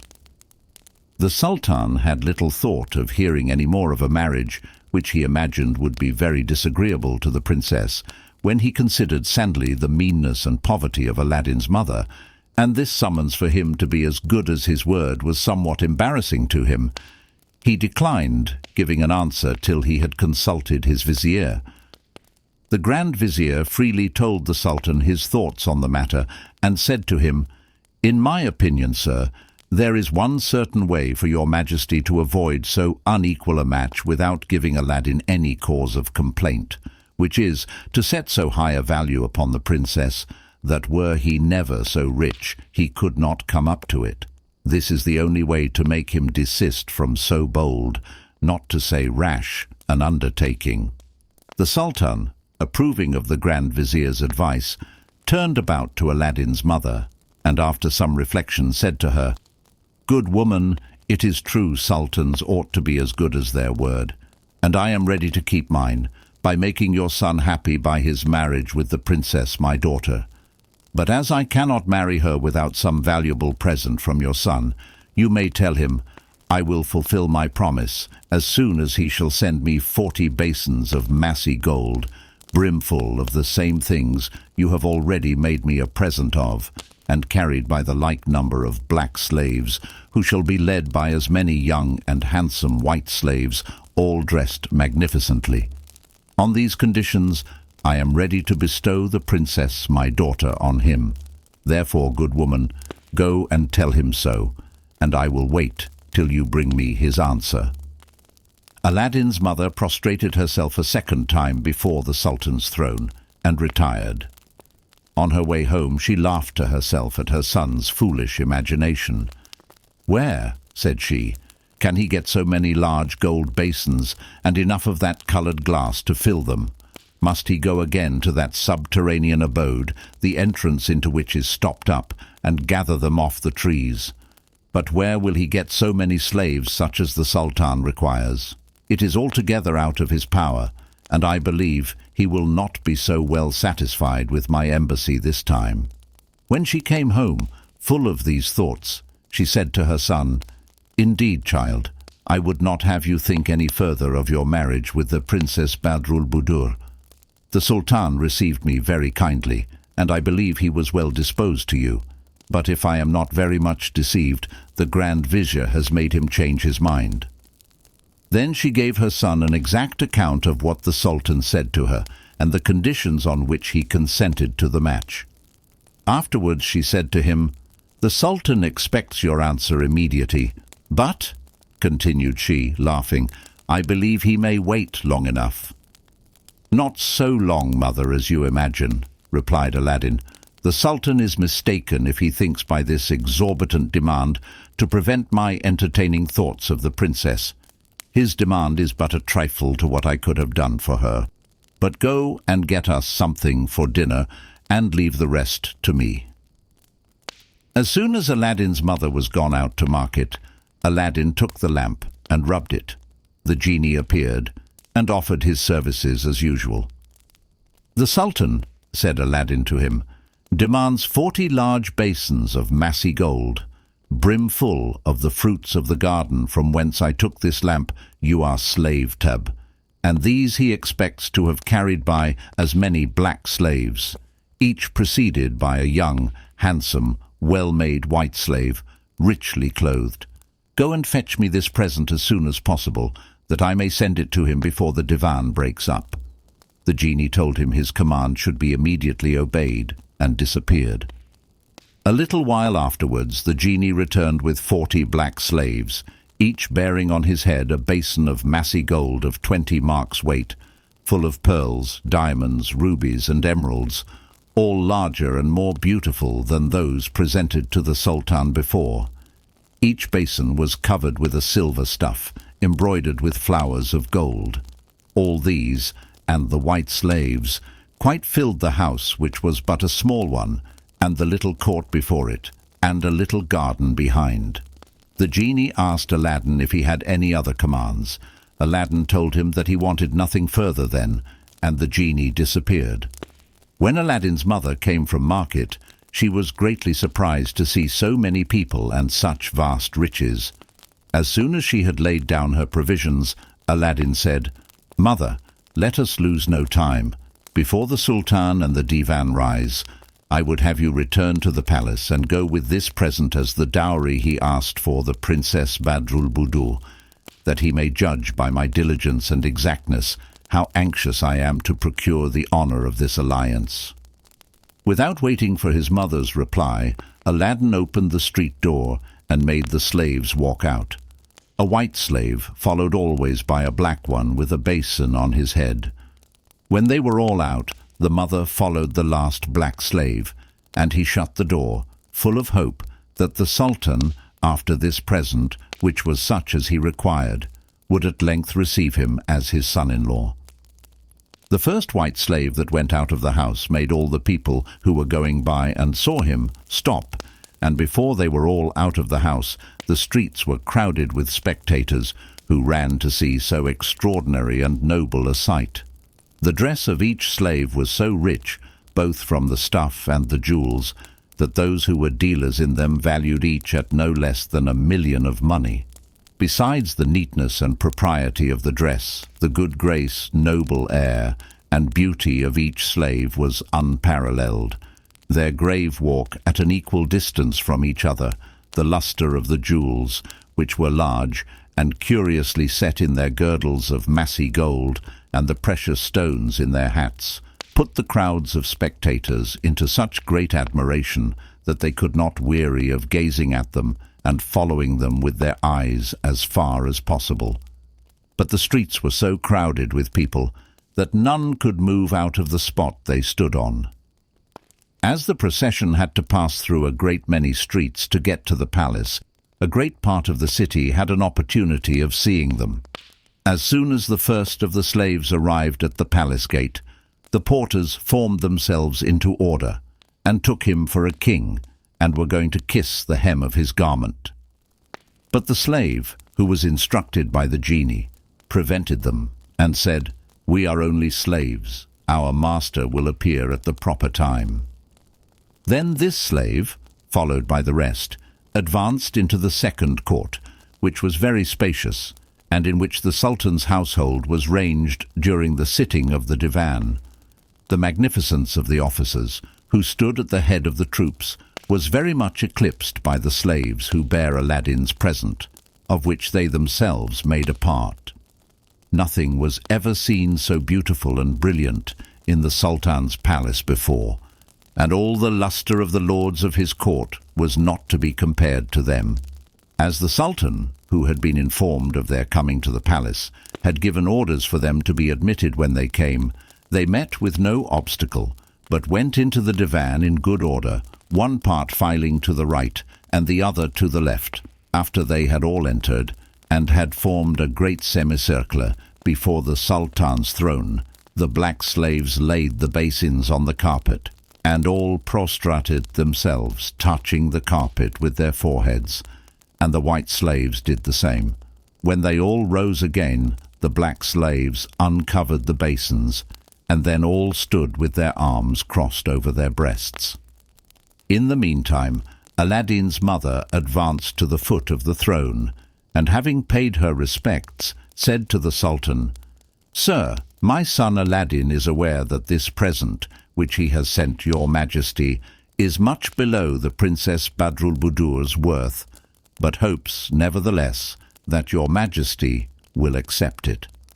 The Sultan was not able to give the least attention to this compliment of Aladdin's mother. The moment he cast his eyes on the 40 basins, brim full of the most precious, brilliant, and beautiful jewels he had ever seen, and the 80 slaves, who looked, from the comeliness of their persons and the richness and magnificence of their dress, like so many kings, he was so struck that he could not recover from his admiration, but, instead of answering the compliment of Aladdin's mother, addressed himself to the Grand Vizier, who could no more than the Sultan comprehend from whence such a profusion of riches could come. "Well, Vizier," said he aloud, "who do you think it can be that has sent me so extraordinary a present? Do you think him worthy of the Princess Badroulbadour, my daughter?" The Vizier, notwithstanding his envy and grief to see a stranger preferred to his son, dared not say so. Aladdin's present was more than sufficient. Therefore he returned this answer: "I am so far, sir, from thinking that the person who has made your Majesty so noble a present is unworthy of the honour you would do him, that I should be bold to say he deserved much more, if I was not persuaded that the greatest treasure in the world ought not to be put on a level with the Princess, your Majesty's daughter." This advice was applauded by all the lords who were then in council. The Sultan no longer hesitated, nor thought whether Aladdin was endowed with the qualifications requisite in one who aspired to be his son-in-law. The sight alone of such immense riches, and Aladdin's diligence in satisfying his demand without the least difficulty, easily persuaded him that he lacked nothing to render him accomplished and such as he desired. Therefore, to send Aladdin's mother back with all the satisfaction she could desire, he said to her, "Good woman, go and tell your son that I wait to receive him with open arms, and the more haste he makes to come and receive the princess my daughter from my hands, the greater pleasure he will do me." As soon as Aladdin's mother retired, overjoyed to see her son raised beyond all expectation to such great honour, the Sultan put an end to the audience for that day, and rising from his throne, ordered that the princess's servants should come and carry the basins into their mistress's apartment, whither he went himself to examine them with her at his leisure. The 80 slaves were not forgotten, but were conducted into the palace, and some time after, the Sultan, telling the Princess Badroulbadour of their magnificent appearance, ordered them to be brought before her apartment, that she might see them through the lattice. In the meantime, Aladdin's mother got home and showed in her face the good news she brought her son. "My son," said she to him, "you have now all the reason in the world to be pleased. Not to keep you too long in suspense, the Sultan, with the approbation of the whole court, has declared that you are worthy to marry the Princess Badroulbadour, and waits to embrace you and arrange your marriage. Therefore lose no time in going to him." Aladdin, charmed with this news, made very little reply, but retired to his room. There, after he had rubbed his lamp, the obedient Genie appeared. "Genie," said Aladdin, "I want to bathe immediately, and you must afterwards provide me the richest and most magnificent robe ever worn by a monarch." No sooner were the words out of his mouth than the genie rendered him, as well as himself, invisible, and transported him into a bath of the finest marble of all sorts of colours, where he was undressed, without seeing by whom, in a neat and spacious hall. From the hall he was led to the bath, and there rubbed and washed with all sorts of scented water. After he had passed through several degrees of heat, he came out, quite a different man from what he was before. When he returned into the hall, he found, instead of his own clothes, a suit the magnificence of which very much surprised him. The genie helped him to dress, and when he had done, transported him back to his own room, where he asked him if he had any other commands. "Yes," answered Aladdin, "I expect you to bring me as soon as possible a horse that surpasses in beauty and goodness the best in the sultan's stables, with a saddle, bridle, and harness worth 1,000,000 of money.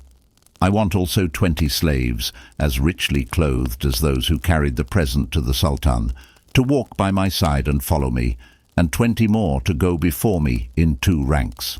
Besides these, bring my mother 6 women slaves to wait on her, as richly dressed at least as any of the Princess Badroulbadours, each loaded with a complete suit fit for any sultaness. I want also 10,000 pieces of gold in 10 purses. Go and make haste."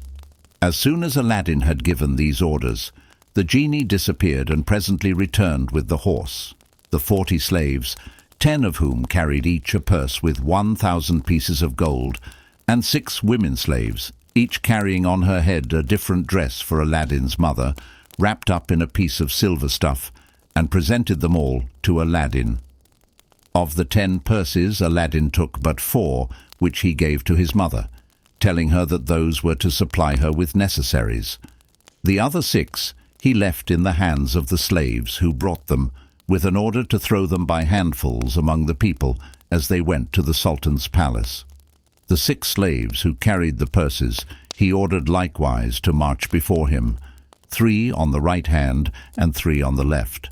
Afterwards he presented the 6 women slaves to his mother, telling her they were her slaves, and that the dresses they had brought were for her use. When Aladdin had thus settled matters, he told the genie he would call for him when he wanted him, and thereupon the genie disappeared. Aladdin's thoughts now were only of answering, as soon as possible, the desire the sultan had shown to see him. He dispatched one of the 40 slaves to the palace with an order to address himself to the chief of the officers, to know when he might have the honor to come and throw himself at the sultan's feet. The slave soon acquitted himself of his message, and brought for answer that the sultan waited for him with impatience.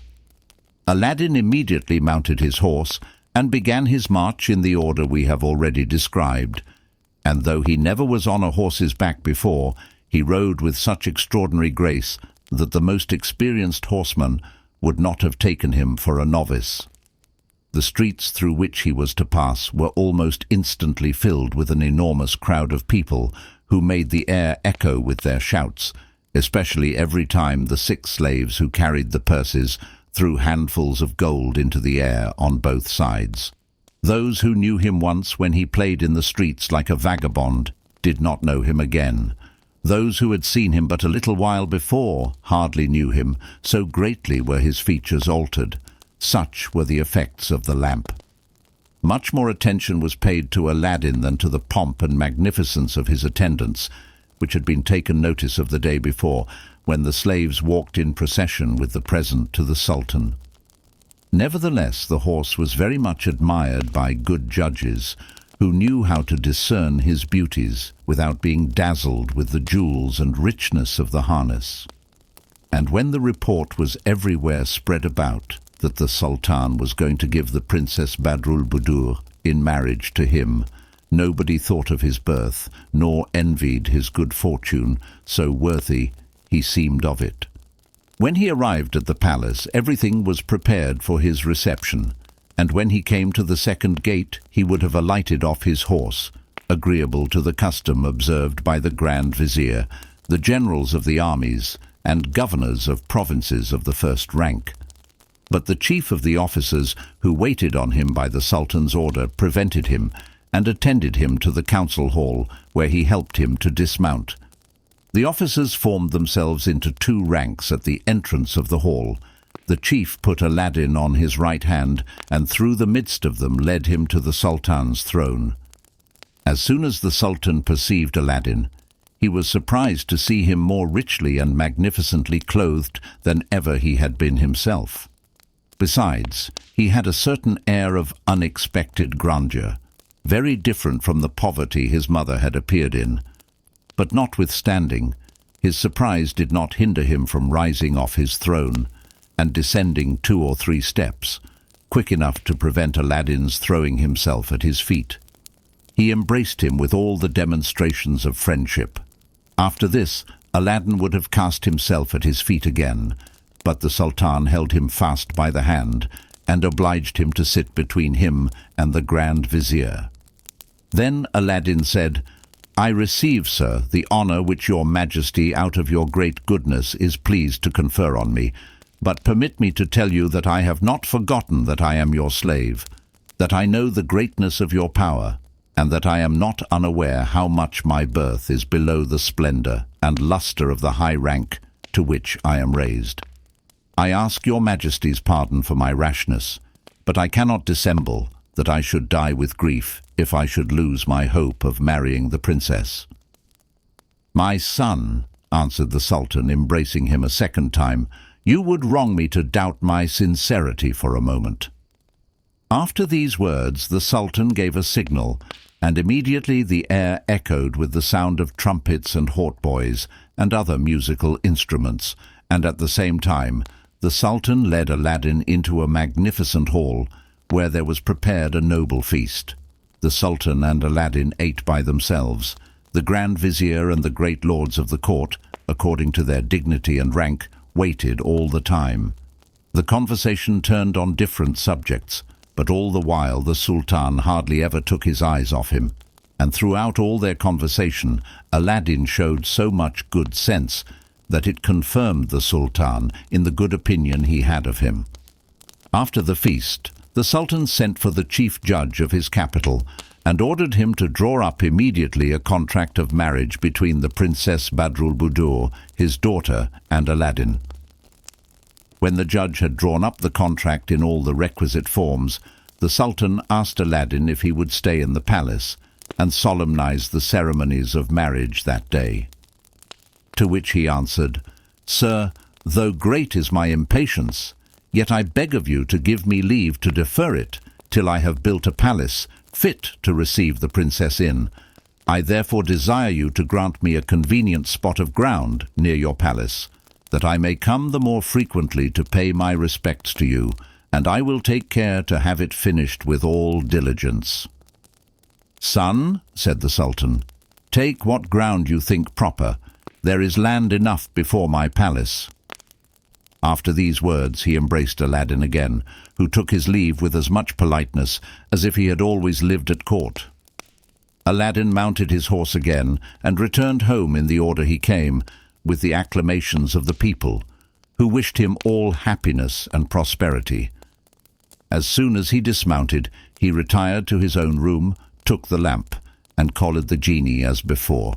"Genie," said Aladdin, "I have had all the reason in the world to commend you hitherto, but now if you have any regard for the lamp your mistress, you must show, if possible, more zeal and diligence than ever. I want you to build me, as soon as you can, a palace at a proper distance from the Sultan's, fit to receive my wife, the Princess Badroulbadour. I leave the choice of the materials to you, that is to say, porphyry, jasper, agate, lapis lazuli, and the finest marble of the most varied colors, and the style of the building. But in the highest story of this palace you shall build me a large hall with a dome and 4 equal fronts. And instead of layers of bricks, the walls shall be made of massy gold and silver, laid alternately. Each front shall contain 6 windows, the lattices of all of which shall be so enriched with diamonds, rubies, and emeralds, that they shall exceed everything of the kind that has ever been seen in the world. I would have an inner and outer court before this palace, and a garden, but above all things take care that there be laid in a place, which you shall point out to me, a treasure of gold and silver coin. This palace must be well provided with kitchens and offices, storehouses, and rooms in which to keep choice furniture for every season of the year. I must have stables full of the finest horses, with their equerries and grooms, and hunting equipage. There must be officers to attend the kitchen and offices, and women slaves to wait on the princess. You understand what I mean. Therefore go about it, and come and tell me when all is finished." By the time Aladdin had instructed the genie with his intentions respecting the building of his palace, the sun was set. The next morning, by break of day, Aladdin was no sooner up than the genie presented himself and said, "Sir, your palace is finished. Come and see how you like it." The genie transported him thither in an instant, and he found it so much beyond his expectation that he could not enough admire it. The genie led him through all the apartments, where he met with nothing but what was rich and magnificent, with officers and slaves, all dressed according to their rank and the services to which they were appointed. Then the genie showed him the treasury, which was opened by a treasurer, where Aladdin saw heaps of purses of different sizes piled up to the top of the ceiling. The genie assured him of the treasurer's fidelity, and thence led him to the stables, where he showed him some of the finest horses in the world, and the grooms busy dressing them. From thence they went to the storehouses, which were filled with all necessary provisions for both the food and ornament of the horses. When Aladdin had examined the palace from top to bottom, and particularly the hall with the 24 windows, and found it much beyond whatever he could have imagined, he said to the genie, "Genie, no one can be better satisfied than I am, and indeed I should be very much to blame if I found any fault. There is only one thing wanting, which I forgot to mention, that is, to lay from the sultan's palace to the door of the apartment designed for the princess, a carpet of fine velvet for her to walk upon." The genie immediately disappeared, and Aladdin saw what he desired executed that minute. Then the genie returned, and carried Aladdin home before the gates of the sultan's palace were opened. When the porters, who had always been used to an open view, came to open the gates, they were amazed to find it obstructed, and to see a carpet of velvet spread. They did not immediately see what it meant, but when they saw Aladdin's palace distinctly, their surprise was increased. The news of so extraordinary a wonder spread through the palace. The Grand Vizier, who came soon after the gates were open, was no less amazed than the others, but ran and told the Sultan, and endeavoured to make him believe it to be all enchantment. "Vizier," replied the Sultan, "why do you say it is enchantment? You know as well as I that it is Aladdin's palace, which I gave him leave to build to receive my daughter in. After the proof we have had of his riches, can we think it strange that he should build a palace in so short a time? He intends to surprise us, and let us see what wonders are to be done with ready money every day. Confess sincerely to me that enchantment you talk of proceeds from a little envy." When Aladdin had been conveyed home and had dismissed the genie, he found his mother up, and dressing herself in one of the suits that were brought her. By the time the Sultan came from the council, Aladdin had prepared his mother to go to the palace with her slaves, and desired her, if she saw the Sultan, to tell him she came to do herself the honour of attending the princess towards evening to her palace. Accordingly she went, but though she and the women slaves who followed her were all dressed like sultanesses, yet the crowd was nothing like so great, because they were all veiled. As for Aladdin, he mounted his horse and took leave of his paternal house forever, taking care not to forget his wonderful lamp, and went to the palace with the same pomp as the day before. As soon as the porters of the Sultan's palace saw Aladdin's mother, they went and informed the Sultan, who presently ordered the bands of trumpets, cymbals, drums, fifes and hautboys, placed in different parts of the palace, to play and beat, so that the air resounded with sounds which inspired the whole city with joy. The merchants began to adorn their shops and houses with fine carpets and cushions, and bedeck them with boughs, and prepare illuminations for the night. The artists of all sorts left their work, and the people all repaired to the great space between the Sultan's and Aladdin's palaces, which last drew all their attention, not only because it was new to them, but because there was no comparison between the two buildings. But they could not imagine by what unheard-of miracle so magnificent a palace could be so soon built, it being apparent to all that there were no prepared materials, or any foundations laid the day before. Aladdin's mother was received in the palace with honor and introduced into the Princess Badroulbadour's apartment. As soon as the princess saw her, she went and saluted her and desired her to sit down on her sofa, and while her women finished dressing her and adorning her with the jewels with which Aladdin had presented her, a collation was served up. At the same time, the Sultan, who wanted to be as much with his daughter as possible before he parted with her, came and paid her great respect. The Sultan, who had always seen Aladdin's mother dressed very meanly, not to say poorly, was surprised to find her as richly and magnificently clothed as the princess his daughter. This made him think Aladdin equally prudent and wise in whatever he undertook.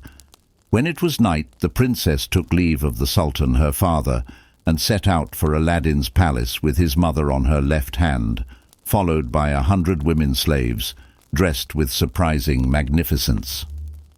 All the bands of music, which played from the time Aladdin's mother arrived, joined together and led the procession. 400 of the Sultan's young pages carried torches on each side, which, together with the illuminations of the Sultan's and Aladdin's palaces, made it as light as day. At length the princess arrived at the new palace. Aladdin ran with all imaginable joy to receive her at the entrance. His mother had taken care to point him out to the princess in the midst of the officers that surrounded him, and she was charmed as soon as she saw him. "Adorable princess," said Aladdin to her, saluting her respectfully, "if I have displeased you by my boldness in aspiring to so lovely a princess and my sultan's daughter, I must tell you that you ought to blame yourself, not me." "Prince, as I may now call you," answered the princess, "I am obedient to the will of my father, and it is enough for me to have seen you to tell you that I obey without reluctance." Aladdin, charmed with so agreeable and satisfactory an answer, would not keep the princess standing after she had walked so far, but took her by the hand, which he kissed with joy, and led her into a large hall, illuminated with an infinite number of wax candles, where, by the care of the genie, a noble feast was served up. The plates were of massy gold. The vases, basins, and goblets with which the sideboard was furnished were gold also, and of exquisite workmanship. The princess, dazzled to see so much riches collected in one place, said to Aladdin, "I thought, Prince, that nothing in the world was so beautiful as the Sultan, my father's palace. But the sight of this hall alone is enough to show that I was deceived." Then Aladdin led the princess to the place appointed for her, and as soon as she and his mother were sat down, a band of the most harmonious instruments, accompanied with the voices of beautiful ladies, began a concert, which lasted without intermission to the end of the repast. The princess was so charmed that she declared she never heard anything like it in the Sultan her father's court. But she knew not that these musicians were fairies chosen by the genie, slaves of the lamp. When the supper was ended and the table taken away, there entered a company of dancers. At length, Aladdin, according to the custom of that time in China, rose up and presented his hand to the Princess Badroulbadour to dance with her and to finish the ceremonies. They danced with so good a grace that they were the admiration of all the company. Thus ended the ceremonies and rejoicings at the marriage of Aladdin with the Princess Badroulbadour.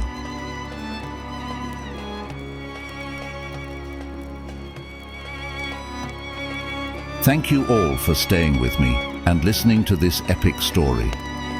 I sincerely hope that you enjoyed it, and don't forget to like, subscribe and share it with others. Once again, thank you with all my heart, and I hope to see you all again very soon.